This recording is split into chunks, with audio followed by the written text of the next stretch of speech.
a quick in passing kind of factoid. You had Dirk hitting 50,000 career minutes the other night with the Cool. misspelled jersey. Did you see that? Yeah, I did see that. What was it the W or The Z the was in the Z and wrong the K? place. Yep, they flipped it, Yeah, so it was they no flipped it. wick Z, no wicks Oh, Z. okay. Yeah, Fun fact on top of that, fun fact, they're auctioning off that jersey for charity. no, that'll go for a fortune. I Yeah. got I got a bootleg Dirk Nowitzki jersey. Yeah. Man, and that 50,000 number, though, that doesn't even include playoffs or any of his international minutes. That's really, I mean, dude's a Yeah, machine.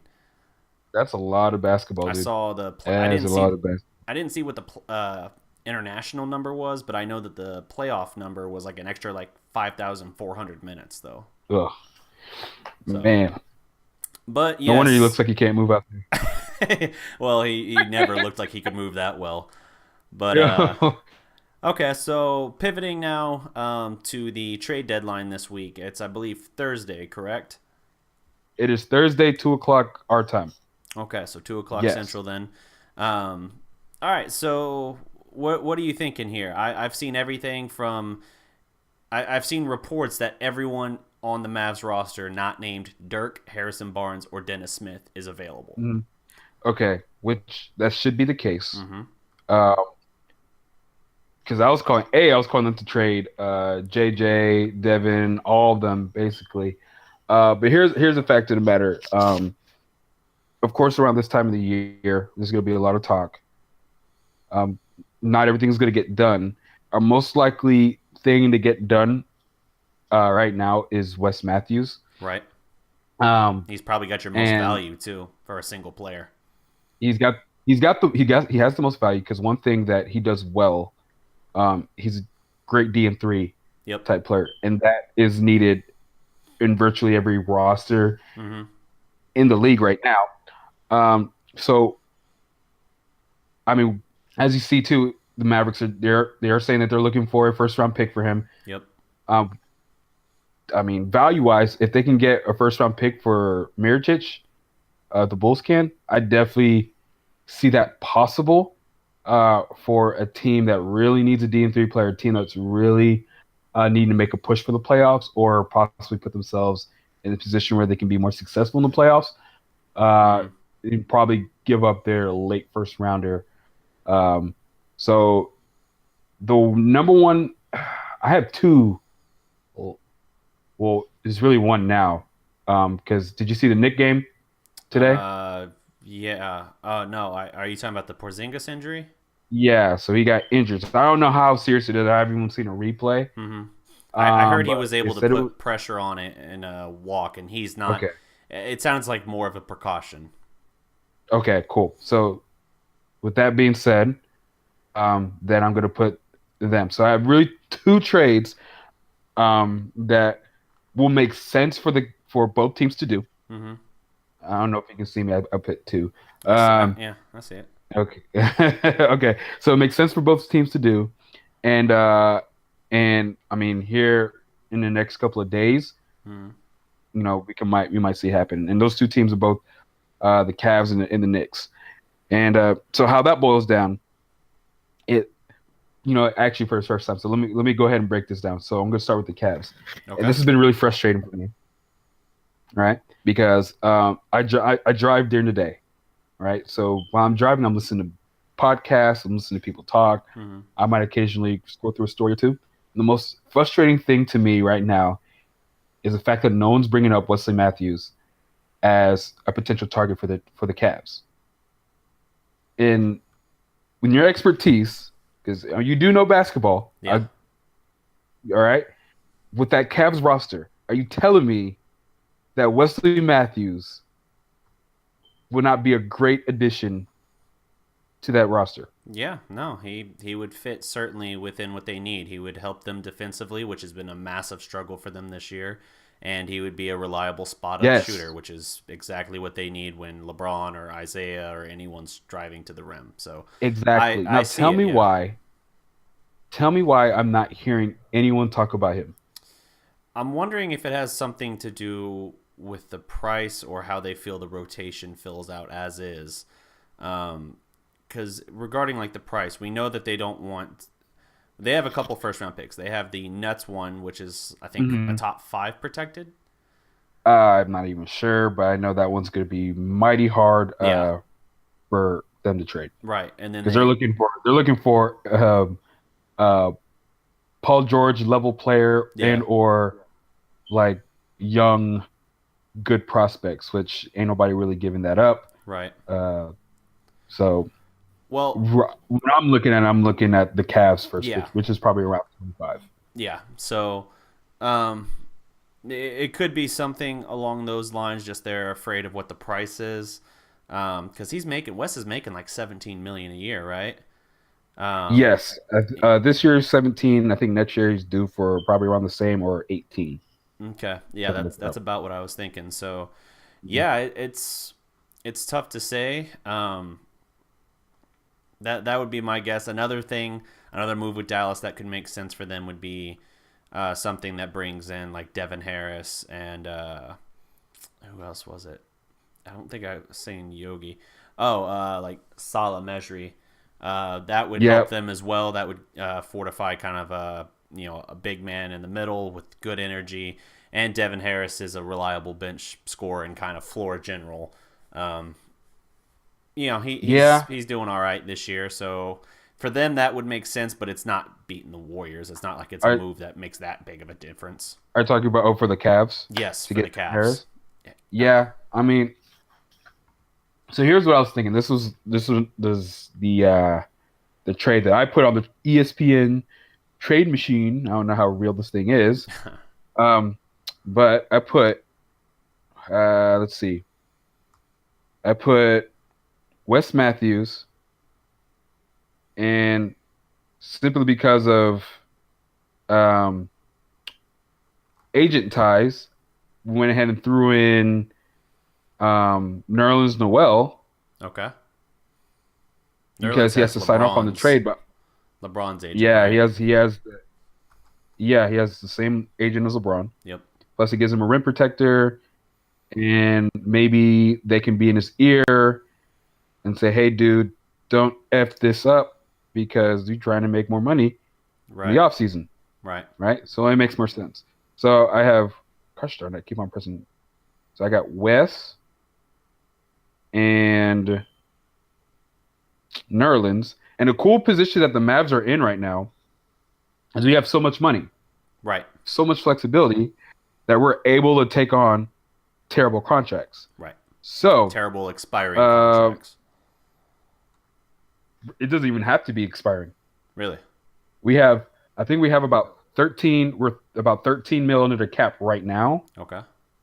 And I think the only people we have under contract. Well, we don't have a lot of people under contract. That takes up a lot of money. So we have, of course, Harrison, Dennis, Dirk. Mm-hmm. And I think pretty much everyone else is going to be a free agent. Okay. Or they're basically not even making a mil in our team. Oh, wait, Dwight Powell. So that contract. There's that. And I would say if we can go for whatever crappy contract they have, I'm trying to look on their thing. Let's go with Mon Shumpert. He has a 2-year deal for 10 mil. Mm-hmm. That's not that. I don't know. Or J.R. Smith. They probably want to get rid of J.R. Smith. Tristan Thompson. Tristan is 16-3. Now, if they really want to get rid of that, because he hasn't really done anything for them. I mean, we've acquired Khloe Kardashian before. Oh, Lord have mercy. I don't think I want. I just talked to you. I don't think I would want that. I was like, maybe.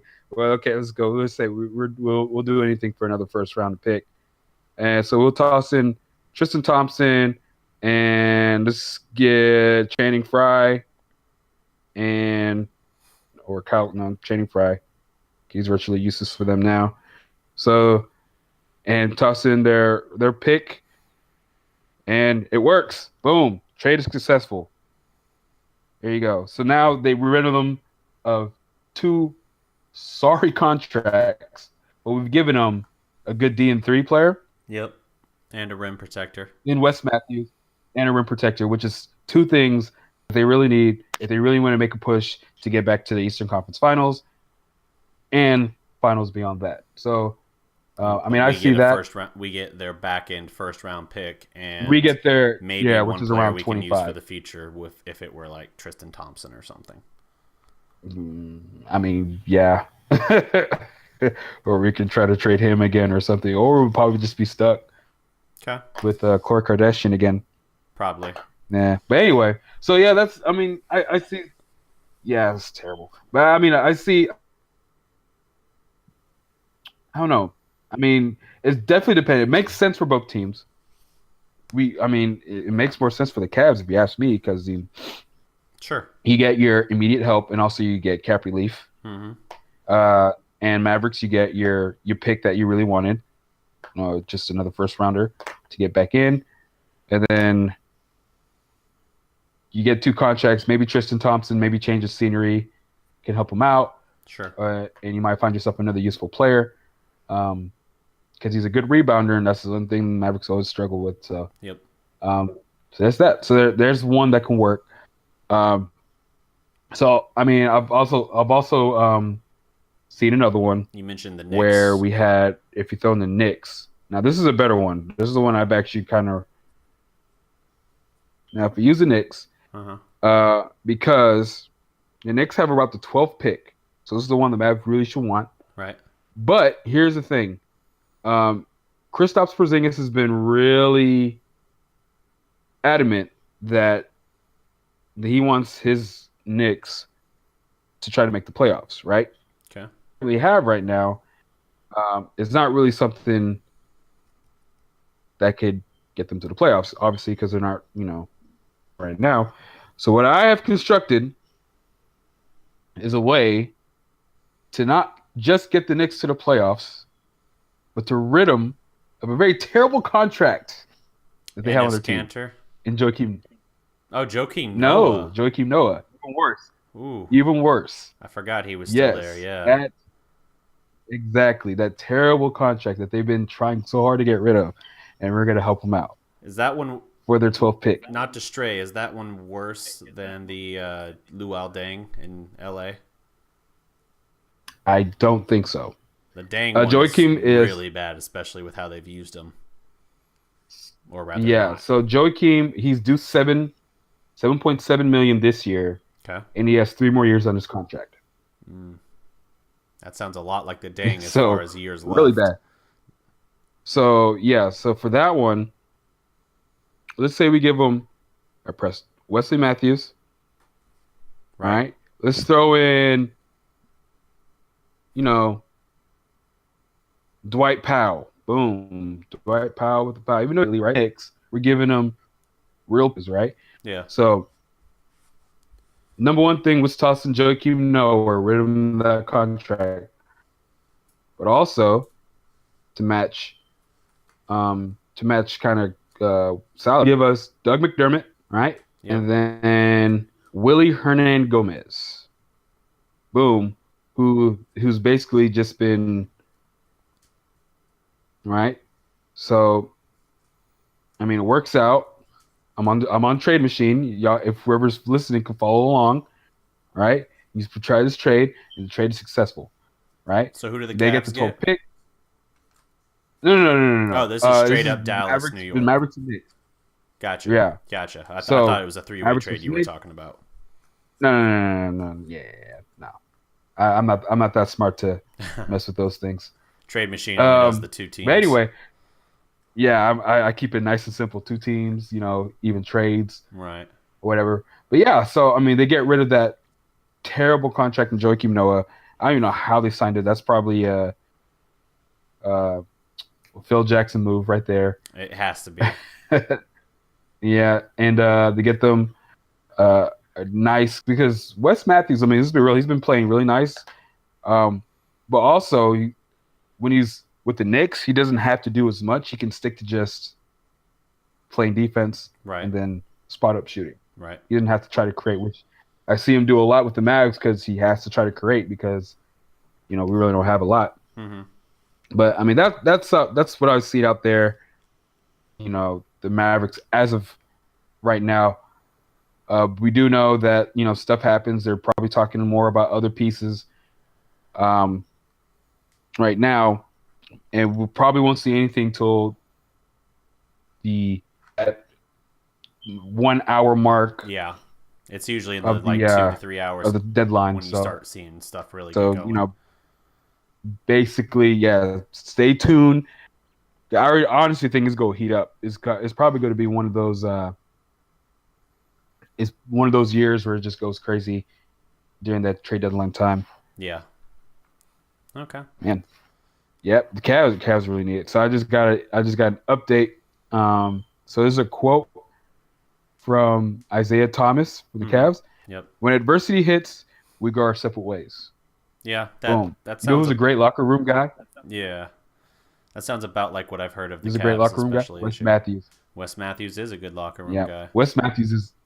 Yeah, so I think he can. I think he can very well help with that locker room. Uh, give them exactly what they need to be where they need to be at the end of the season. That's what I got so far. I haven't done more research than that. All my other research has gone into uh, draft stuff. So Right. that's what I got. Have you? I mean, have you seen anything out there in the grapevine? Can you Uh, do? I've seen a bunch of little possibilities, nothing of real significance, nothing that would Mm-hmm. involve a first round pick or Wes Matthews per se. Mm-hmm. Um, I'm trying to think of the examples I had. I wrote a piece for the site 3.5 weeks ago, maybe. So it's probably a little too out of date at this point. But about a few possibilities Dallas should take a look at if they were possible. One of them that I listed is actually Jabari Parker to see if there's a chance there. Now Oh yeah. I know his injury history, but he is back from Mm-hmm. injury now, and he's with the way Milwaukee is in their financial situation. Yeah. He's hitting free agency. I can't recall if it's restricted. I think it's restricted, but I'm not It's certain. restricted. It's restricted. Okay.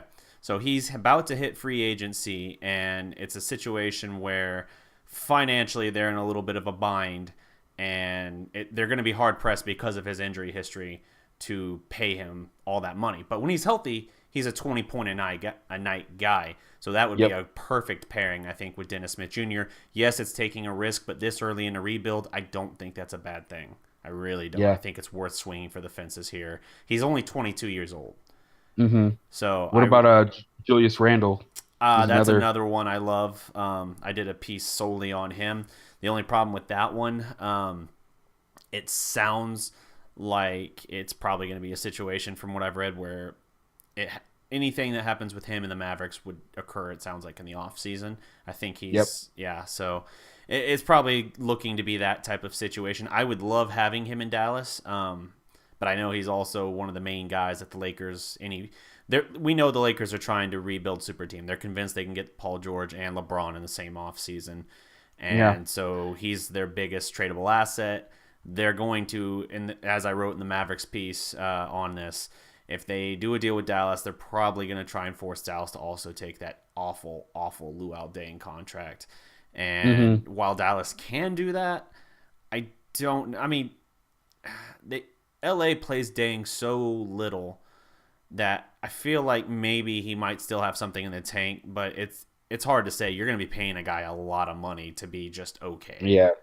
So Yeah. it's a possibility if Dallas feels like it's worth it, maybe go for it. That way you don't have to worry about trying to convince him to come to you in free agency. You can just say, hey, you're with us now. Let's just roll with it.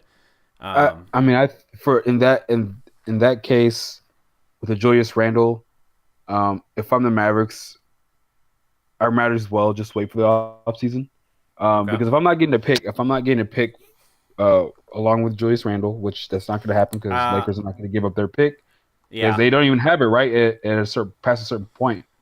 I think past I'd number. have to look, but I think in the article, the hypothetical I posed did have them getting a pick, but it wasn't their first. I don't think. I think it was a high second round. The Mavericks will. In the scenario I wrote about, yeah, and I had seen Okay. someone else throw that idea out there that it would be like Randall, Deng, and like a high second round pick. Okay, yeah. Just give us a little bit of compensation for that Yep. terrible contract that we're taking on. Yep.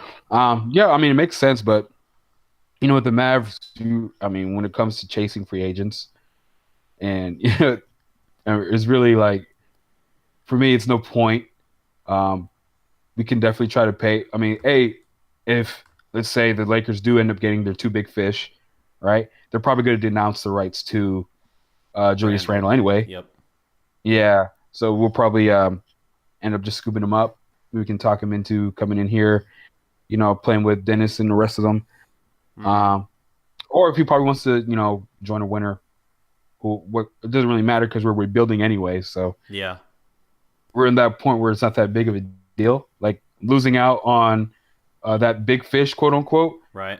it's not as hard of a sting because like, hey, we're only like year two in our Yeah. Agreed. rebuild period, so it's not that. I don't think we should be.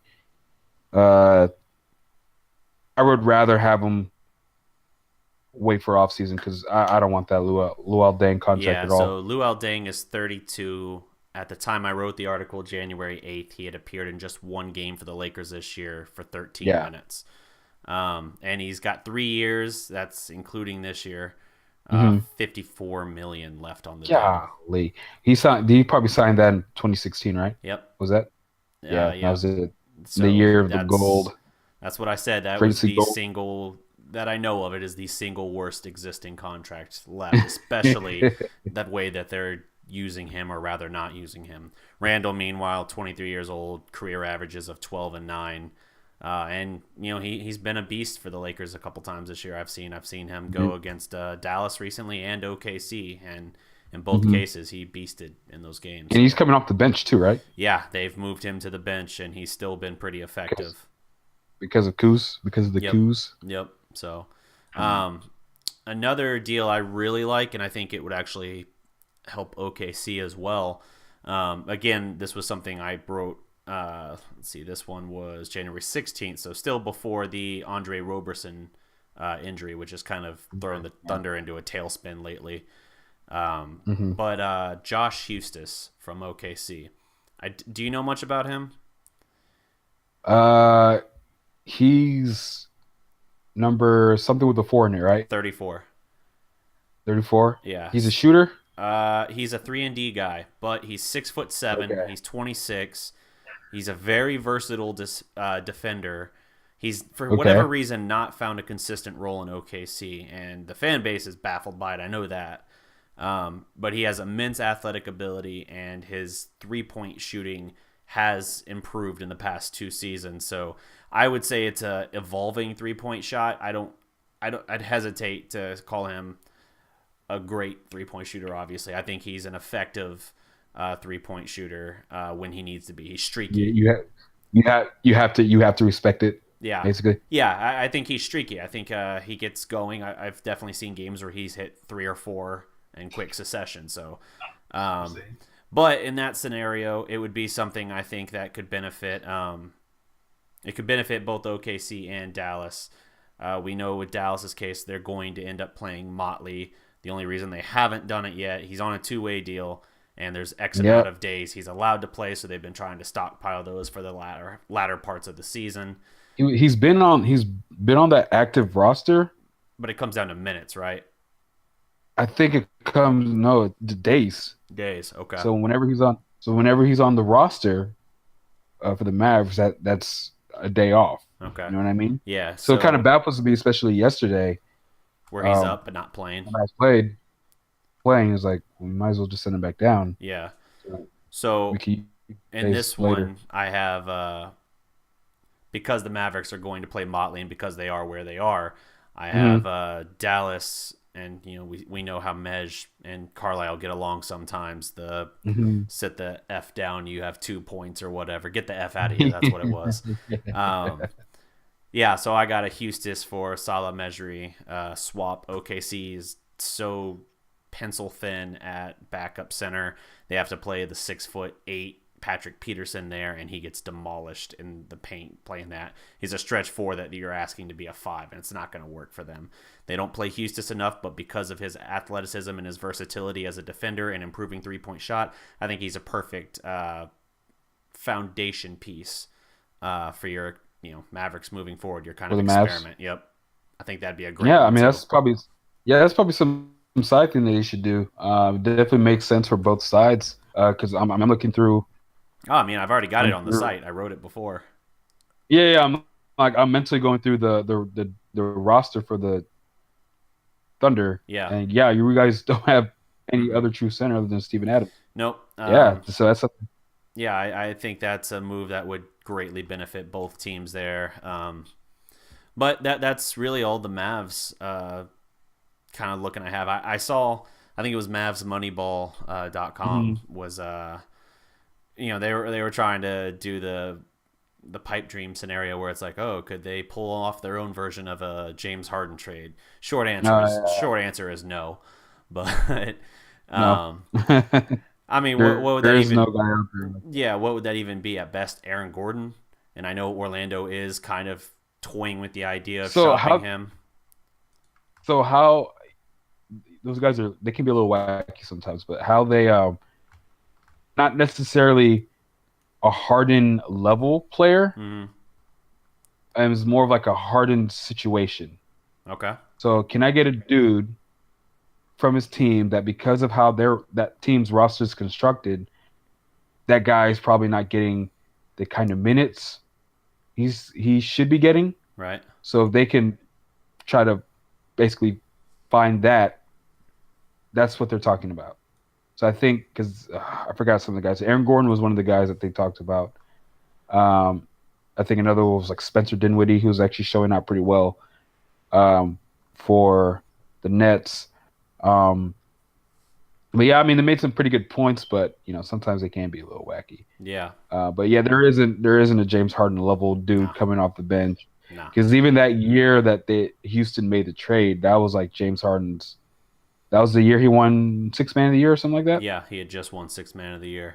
Okay, yeah, and I mean he wasn't starting, but he was definitely ending games for the Thunder. He was offered the starting job. He just, Yeah. I mean, it wasn't that. He liked his role at the time, coming off the bench, leading the second unit because he got the minutes of a starter anyway. And all it came down to in negotiation was the Thunder. They signed Serge Ibaka first to a fairly team-friendly deal, and then tried to sign Harden. And at the time, they were offering him, I think, the highest they could offer him, or their final offer was 4 for 55. A max would have been 4 for 60. And he really was hung up on not having the max. And so they basically said, all right, well, we're going to have to do something here soon. Season's starting soon, so either you accept this by the morning or we're going to trade you. He called their bluff and they moved him. So, and he got what he wanted. Ended up getting with his new team immediately a 5-year, $80 million. So he got what he wanted, and it's worked out fine for him. But I do get a little frustrated in that case because if he really wanted to stay in OKC, it wasn't taking hardly anything of a discount. It was $5 million, same year as everything. So sometimes with these professional athletes, it's all about just having the status of saying you're a max player. Yeah. More than the money. So yeah, so they can be a little goofy sometimes. Yep. But it has worked out for him. The Harden brand has probably taken off, probably because of that. Yep. Probably more than it was going to be if he was mixed in with the Westbrook and the KD brand. So, I mean, I don't want to say it worked out for the Thunder, but it definitely worked out for Houston. Yeah, I mean, it didn't kill them, but it was one of those things where there were a couple times they certainly missed him in the playoffs, especially. But anyway, you can only miss him for so much. Yeah. Until it's a game 7, then he disappears. Well, the next year, when they were a 1 seed and lost Westbrook to the knee injury, and it was suddenly Durant against the world, that they missed him then. That's true. Yeah. But anyway, that's very true. Anyway,